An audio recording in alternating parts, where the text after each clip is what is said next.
Zoya River, mid-morning. A young elephant lies at the curve where the flooded bank softens into reeds. Her body is mostly still, only the slow pull of the water causing her flank to rise and settle again. Her left side is deeper in the current, and her front leg is twisted unnaturally beneath her. There is no herd nearby, no sound of trumpets or returning footsteps. The sky is heavy, but the rain has stopped. For now, rangers had seen her from a rise just before sunrise, a still gray shape caught at the edge of the river's bend. By the time Luca arrived with the others, the water had risen by half a foot. There were no visible wounds, no broken tusks, just the quiet of a body not standing. One ear moved slightly when they approached, but her eyes stayed dull. One open, one closed. Her breathing was shallow, and her trunk curled once, then stilled. She was young, barely past the calf stage, but already too heavy for any quick rescue. Luca moved slowly, kneeling in the wet sand beside her. The ground was saturated, soft enough to slip under each step. He didn't speak at first, just placed one hand against her shoulder and waited. The river hissed gently along the far stones. Nothing else moved. They checked for pulse strength and for fractures. There was no visible bleeding. Her back legs looked strong, but her front was clearly injured. The joint was swollen. Her ribs showed more than they should. Likely she'd been without a herd for days, maybe longer. If the water rose another foot, she'd be pulled fully in. If they moved her too quickly, her leg could snap. "Easy, girl," Luca said softly, not expecting a response. She blinked once. Her trunk lifted an inch, touched his boot, then dropped again. That was the first sign. A choice, however small. They brought tarps and canvas, trying to wedge them between her and the current. Sandbags followed. She didn't resist when they rolled her slightly to one side. The skin beneath her belly was pale and scraped raw from rocks. Her flank had bruised deep. They poured cold water over her ears to cool her. She did not cry out, but her breathing shifted, deeper now, less erratic. Each minute mattered. The river did not wait. Birds circled above, silent and watching. Across the bank, a pair of baboons stood with arms crossed, heads tilted. One barked once, then moved on. Nothing else in the wild had come near. By noon, the first patch of sky opened above the canopy. A sliver of light crossed her shoulder. Luca stepped back for a moment, watching how her chest now lifted more fully. The team set up camp just beyond the reeds. They would wait. They had no choice. If they moved her now, she might drown. If they waited too long, the river would do it anyway. Her ear twitched again. A low moan slipped from her trunk. It was soft, barely audible, but Luca turned sharply at the sound. Not pain, not fear, a kind of call.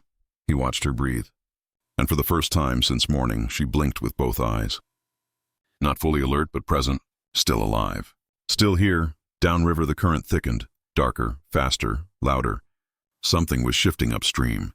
But for now, here at the edge, she stayed still. She had not let go. The rope was old but strong, wrapped 3 times around a shallow-rooted fig tree just beyond the slope.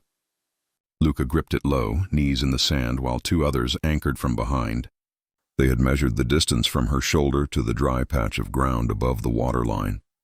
4 meters, slippery, uneven, rising slightly with broken roots and buried stone.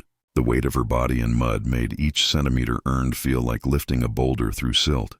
She did not struggle. That in itself was more worrying than if she had. They began to pull slowly. Luca kept one eye on her trunk, which twitched now and then, as if confused by the sensation of movement. She made no sound. The water licked around her ribs and soaked into her ear flap. Mud sucked at her underside.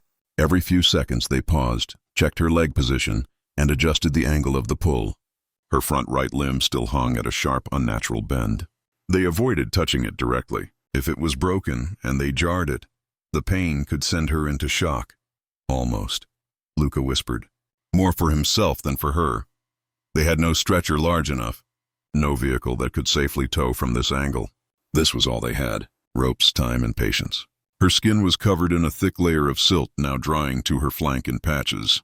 Behind her, the river carried sticks and reeds fast across the surface. A carcass of a warthog floated past, swollen, silent. The rain upstream had been heavier than here. Her chest moved again. Not fast, but fuller now. Her trunk lifted and rested on the muddy bank, curling briefly as though anchoring herself to the world. Luca adjusted the rope under her belly, tightening one loop carefully. With a low signal, they pulled again. She shifted a half-meter forward. The tension in the rope surged, then steadied. Her eyes opened wider, and for the first time, she blinked fully. Both ears moved slightly, stiff and cracking at the edges. They stopped again, waited. Luca stepped closer, knelt, and brushed water gently along her shoulder to clear the mud. She flinched once, barely, then stilled.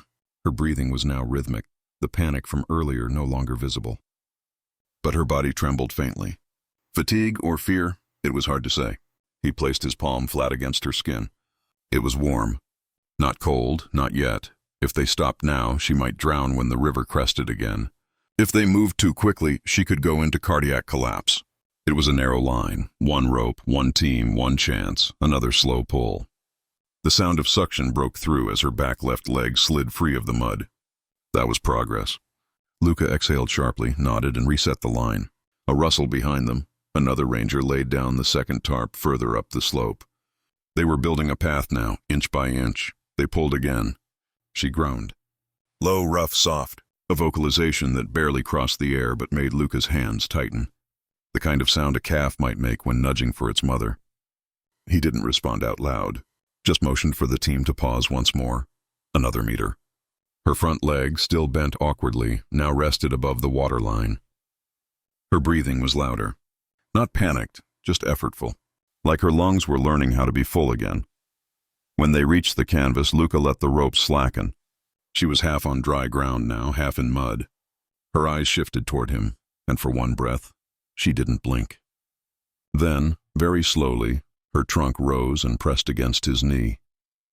Easy now, he said, barely above a whisper. That was when her chest rose fully. Not shallow, not struggling. A full inhale, a deeper presence. And Luca knew then she was not done. Not ready to leave the world. Not yet. Behind them, the river ran faster. And far upstream, something pale turned briefly in the current. They didn't see it yet, but it was coming. They had just begun to loosen the final loop of rope when the current changed. It wasn't louder, not yet, but something had shifted in its rhythm. Luca paused, hand still on the knot, eyes drawn upstream. The team followed his gaze. Between the branches that dipped into the bend of the river, a pale, uneven shape turned slowly in the water. For a moment, no one moved. Then it bobbed, dipped, and righted itself again. Smaller than driftwood, unnatural in its movement, Luca stepped forward, boots sinking in soaked clay. The others held back, waiting for a clearer sign. The shape caught briefly on a branch, then twisted free. It was no longer ambiguous. A calf, younger than the first, too small to hold its head fully above the water. Its ears were flattened to its skull, trunk limp, only occasionally curling above the surface like a breathless reach. The water was moving faster now. If the bend didn't catch it again, it would be lost in the rapids 2 kilometers down. Luca gave no order. He didn't need to. His hands were already working the second rope, knotting quickly, tightly. One ranger followed him to the edge. The others stood by the first elephant, watching over her as she lay quiet on the slope, chest still rising, trunk still pressed in the dirt. When Luca entered the water, the cold hit hard. The current pushed against his knees like a slow, steady shove. Each step had to be planted deep. The rope was tied to his waist and looped once around a branch behind. He moved diagonally, calculating the arc of the river and the time left before the calf passed him. The animal drifted closer. Its eyes weren't open. Its head rolled weakly to the side each time it hit a ripple. The tip of its trunk bobbed once more, then vanished beneath the surface. Luca took one last step forward and lunged. His arms caught the rough curve of its back just as it began to sink again. It didn't cry. It didn't thrash. There was no energy left for that. Luca tightened his grip around its body and shouted once, low, sharp, to signal the pull. The rope tightened, held, then jerked backward. He felt the muscles in his shoulder tear slightly as the calf's weight shifted against him, but he didn't let go. Behind them, on the bank, the team began to haul slowly. Each meter forward came with resistance. The water fought to keep what it had almost taken. The calf's front legs hung limp in the current, but its hind limbs kicked once, shallow, unfocused, but present. Luca adjusted his stance and held its head above the water with one arm. The river pulled at his knees, then his chest. He leaned back, letting the rope do the work now. When they reached the edge, the team moved fast and low. two hands under the calf's flank, one guiding the head to rest on a folded tarp, another bringing blankets already soaked from the earlier rescue. Luca collapsed just behind them, chest heaving. His shirt was torn at the shoulder, hands scraped raw. But his eyes didn't leave the calf. It didn't move for nearly a minute. Then its chest gave a single shudder, followed by a faint, rasping breath. "She's still here," Luca said, barely above a whisper. The older elephant stirred from where she lay up the rise. Her trunk shifted in the soil. Her eyes opened slightly. Now there were two of them, both alive, both exhausted, both torn from whatever came before, but here together, above the river that tried to take them. If either had drifted another 10 minutes, they would not have survived. If the second had come an hour earlier, they wouldn't have been ready. Timing wasn't mercy. It was chance. And chance had delivered them both into the same narrow space of dry earth. Luca didn't wait. His boots were still soaked, the rope burned still fresh across his palms. The younger calf lay just barely breathing, limbs curled close to its ribs, trunk twitching in half-conscious bursts. But upstream the water was no longer even. Another shape, darker this time, had broken the surface near the bend. It turned in a circle once, then vanished beneath the current. When it rose again, the color was unmistakable. Another elephant, not small like the last, larger. Possibly a year older, judging by the size of its flank. But it was not standing. It floated sideways, mouth barely above water. One ear was folded back unnaturally. Luca saw the tilt of its back as the current turned it downstream. If he waited another minute, it would be gone like driftwood. He stepped forward without a word. The water, colder now with the late afternoon chill, pushed hard against his legs. It had risen again, by a hand's length since the last pull. Each movement had to be deliberate. Rushed steps would take him under. The rope was looped around his chest this time, tied tighter, lower. Behind him, the team re-anchored it around a thicker root. The first calf, now resting with its head on the folded tarp, made a soft sound. A weak trumpet, short, rough-edged, but alive. Luca didn't look back. He heard it. That was enough. He moved through the flood in careful angles, tracing the bend before the current pushed too hard. The third elephant's body turned again. Still no struggle, still no sign of a fight, but its trunk floated up once, spiraled slightly, and dropped. That was a signal. Not strength, but presence. Luca was shoulder deep now. The water churned around his waist. His footing slid twice on stone, and once he had to catch himself against a buried branch. But he did not call for help. His eyes stayed fixed on the figure ahead. When he reached the animal, he braced his body against its side, trying to lift the head first. It was heavier than he expected. Not dead weight, not yet, but near it. The eyes fluttered open, then shut again. Its chest rose once under his arm, then stilled. Luca pulled harder. The team on shore tightened the rope. The tension grew instantly across Luca's back. He dug his boots into the riverbed and felt the suction pulling at his ankles. Each backward step was slow and deliberate. The elephant moaned. Low, guttural, not panic but effort. A cry born from exhaustion, not fear. Luca wrapped his arms beneath the calf's upper limbs, adjusted his stance, and gave one short call. The pull began. Inch by inch they drifted backward together. Near the shore the others moved fast. They had cleared more reeds and expanded the tarp space. This was the third body they would carry today, and the bank was already worn with deep grooves and footprints. As Luca reached the slope, his knees gave slightly. Hands gripped him from behind, lifting both man and calf together from the last pool of water. The calf rolled onto its side. Its ribs moved slowly. Its trunk curled and lay still on the grass. Luca crouched beside it, his own breath hard and shallow. He placed a palm against the animal's chest. A single thump pulsed beneath the skin, then another, then stillness. Behind them, the first rescued calf stirred. It pressed its trunk toward the new arrival, extending weakly until it touched skin. The gesture was brief. Then both calves were quiet. If the third calf had arrived 10 minutes later, the bend would have carried it beyond reach. If Luca had entered slower, it would have sunk. If the current had shifted stronger, they might have lost all three, but they hadn't. The river flowed on, brown and endless. But for now, all three remained above it. The calf had slipped below the surface once more before they reached him. The river had pushed his body sideways, and now his front leg was twisted beneath a tangle of submerged roots just below the bend. His back was barely visible, slick and rising with each slow roll of water. One ear flapped loosely with the current. There was no movement from his trunk, no noise. Luca moved toward him again, this time without a rope. There wasn't time. He crouched low, arms forward, and submerged half his body into the water. The root was old and thick, wrapped in vine and silt.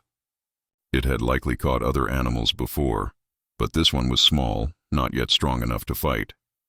Luca found the trunk under the tangle and slid his fingers beneath the calf's jaw. Still warm. But the breath wasn't steady. His own hands were trembling now, more from the cold than from strain. He pressed his shoulder under the calf's flank and lifted. It didn't rise. He adjusted, stepped forward into deeper water, and lifted again. The weight shifted slightly. That was enough. He shouted once, sharp and low, and within seconds the team was there. No questions, no delay. One ranger waded in from the east side and another knelt on the bank with arms ready. They formed a silent chain. Luca heaved upward, stumbled, then found footing in a pocket of sand. Together they lifted the calf inch by inch, breaking the roots with gloved hands and steady breath. There were no cries, just movement. Careful, slow, determined. The moment the calf was free, the current took it. Luca tightened both arms around its ribs and held. Two hands from the chain reached in. One grasped the back leg, another the shoulder. They pulled as one. The bank gave beneath their weight. Mud sloshed around their knees. Someone slipped and caught themselves. No one let go. The calf came free in one lurch, landing heavily against Luca's chest. His trunk swung out wide, slapped the mud, and stilled. Luca rolled him gently to his side. Eyes closed, chest unmoving. The team stepped back, clearing space. Luca knelt again and brushed water from the calf's face, then placed a palm over his chest. Nothing. Then a tremble. A slow convulsion across the belly. The calf's body twitched once, then again. His trunk curled back in toward his chest, and a faint, rasping breath dragged through his throat. He lifted his head barely a finger's width, then let it fall. A soft trumpet echoed just behind them. It was the first calf, the one they'd pulled out hours before. She stood now, wobbling but upright. Her legs were thin and uncertain, but her body was no longer limp. She raised her trunk again and cried once more, this time louder. The new calf stirred. One ear lifted and settled again. Then, from the same place in his chest, a noise, hoarse and broken, answered back. The two sounds were nearly the same in pitch, short and trembling, both cracked by weakness, but unmistakably alive. "They're calling," one ranger said under his breath. Luca didn't respond. He only leaned back on his heels, breath slowing, watching as the second calf shifted 1 inch closer to the first. Both calves were breathing now. Neither is strong, neither is safe. But breathing. That was the line between being found and being too late. If Luca had waited 1 minute longer, the root would have held him under. If the chain had faltered, the weight would have pulled him back in. But none of that had happened. Now, beneath the lowering sky and the smell of riverbank mud, two calves rested side by side, one upright, one still curled, and the space between them closed with each breath.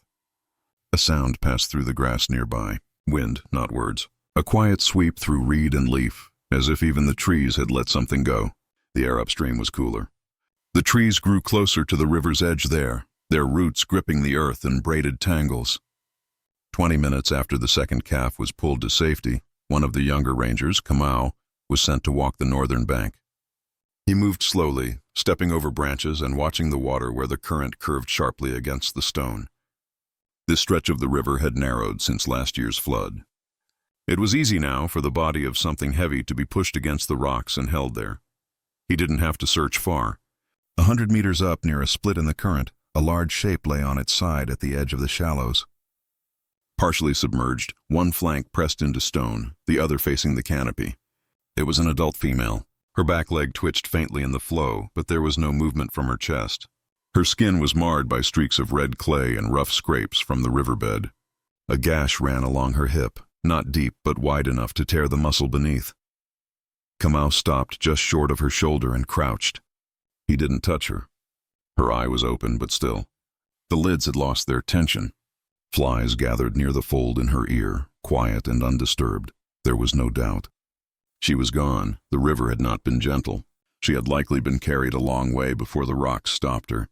Her position, side-leaning, limbs curled in, told of a final effort. Not peaceful, but not panicked either. Kamau circled slowly to where the sand had pooled behind her. It was softer there, waterlogged and dark. He noticed the tracks before he saw the prints clearly. Two distinct sets, not deep, not wide. Just parallel lines moving away from her body. Small, calf-sized. They had walked. Not drifted, walked. One path staggered slightly, the steps uneven. The other was steadier, narrower, and pressed deeper in some places than others. The prints didn't return. He followed them down the edge of the river for 20 meters until the sand dissolved into grass. From there they vanished. Somewhere in that distance, they had slipped into the current.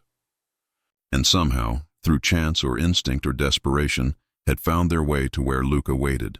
Kamau stood for a long while, his eyes tracing the path back from the mother's side. There were no other prints, no sign of a herd, no broken branches or fresh dung nearby. This had not been a crossing. It had been a retreat, quiet, likely hurried, possibly at night.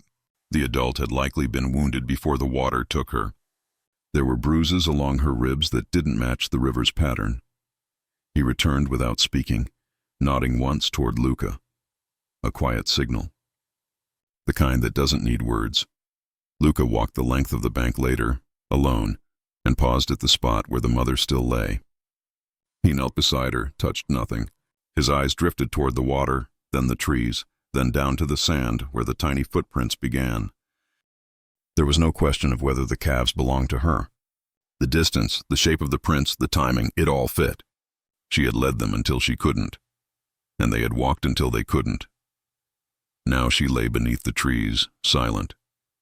And somewhere back at the bend, her calves rested under canvas and tarp, still breathing, still alive. A breeze passed through the branches above.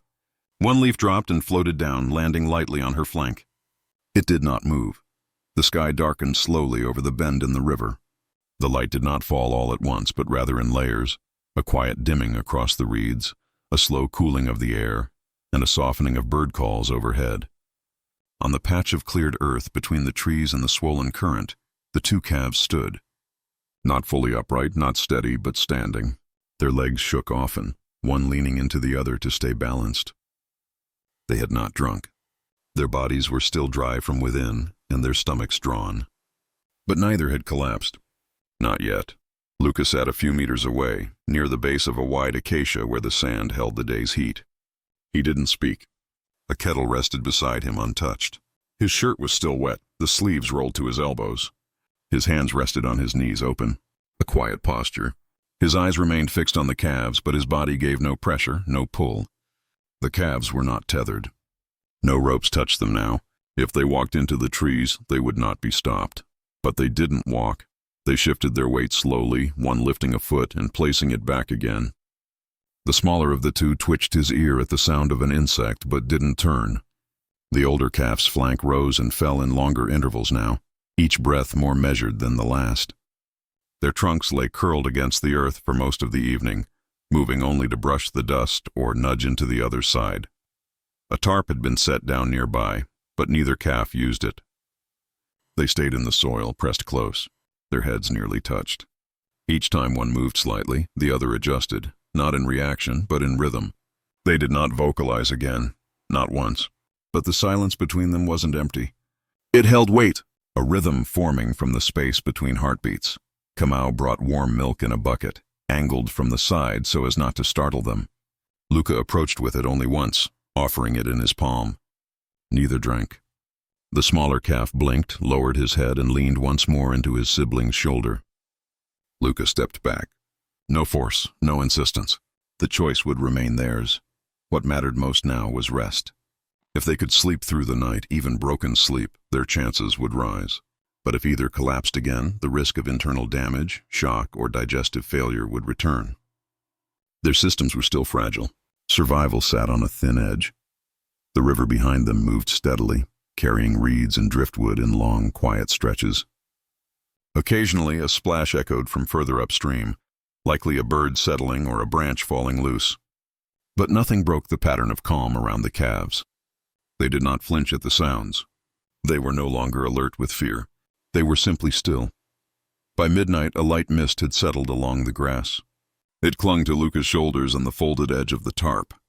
The calves had both lowered themselves to the ground now, not fully flat but resting with bellies tucked and legs curled. Their trunks brushed once, then stayed close. Neither reached for food, nor water, nor Luca, but neither turned away. There was no herd call. No distant trumpet, no sign that anyone was searching. These two, whoever they belonged to, were alone now. Not just in the moment, but in the world they would return to. But not entirely. What they had now, beneath the weight of exhaustion and injury, was each other. And what had begun as parallel paths in panic was now something quieter. Not maternal, not siblings. But survival was born side by side.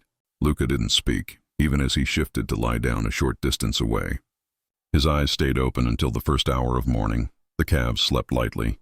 Breaths in sync, bodies touching. Above them the leaves trembled in a breeze too soft to feel. The river never stopped, but for now they stayed. Together, in the space between what was lost and what might still begin. The light came slowly.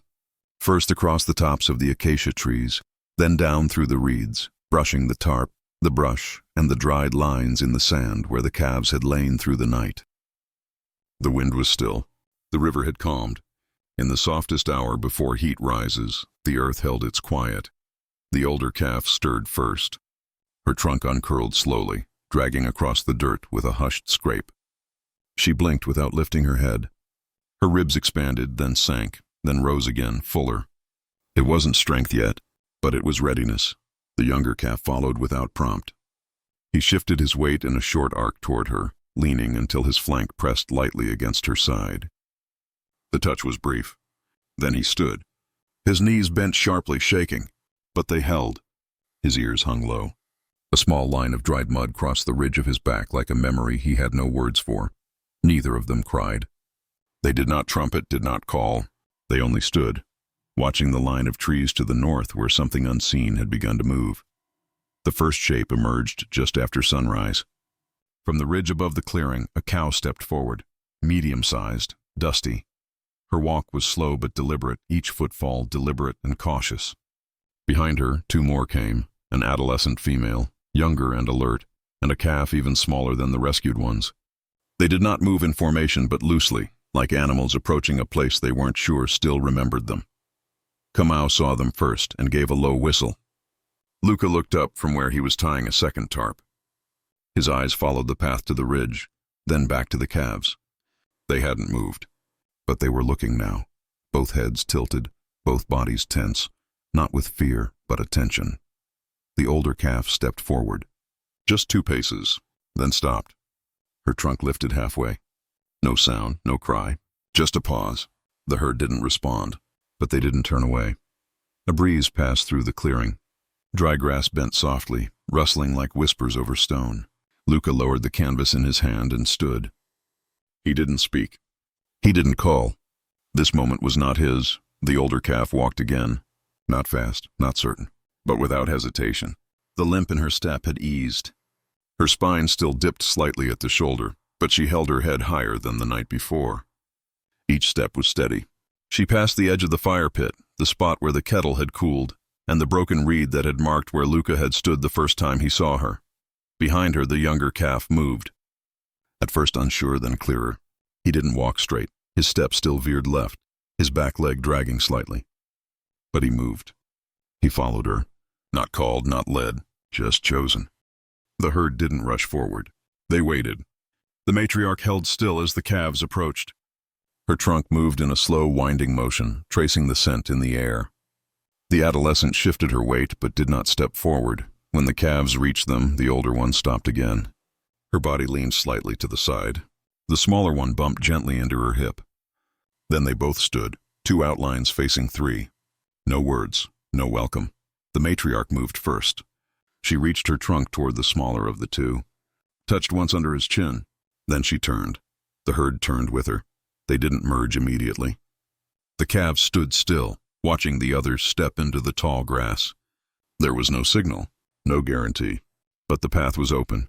Luca did not follow. He didn't raise his hand or make a sound. He only watched as the older calf stepped into the reeds. The younger paused at the edge, looking back. not at him, but at the space they'd shared, the silence they'd survived. Then he disappeared into the morning. The grass swayed gently behind them. The river ran low, and where two lives had almost ended, a path had quietly opened, not to return, but to continue.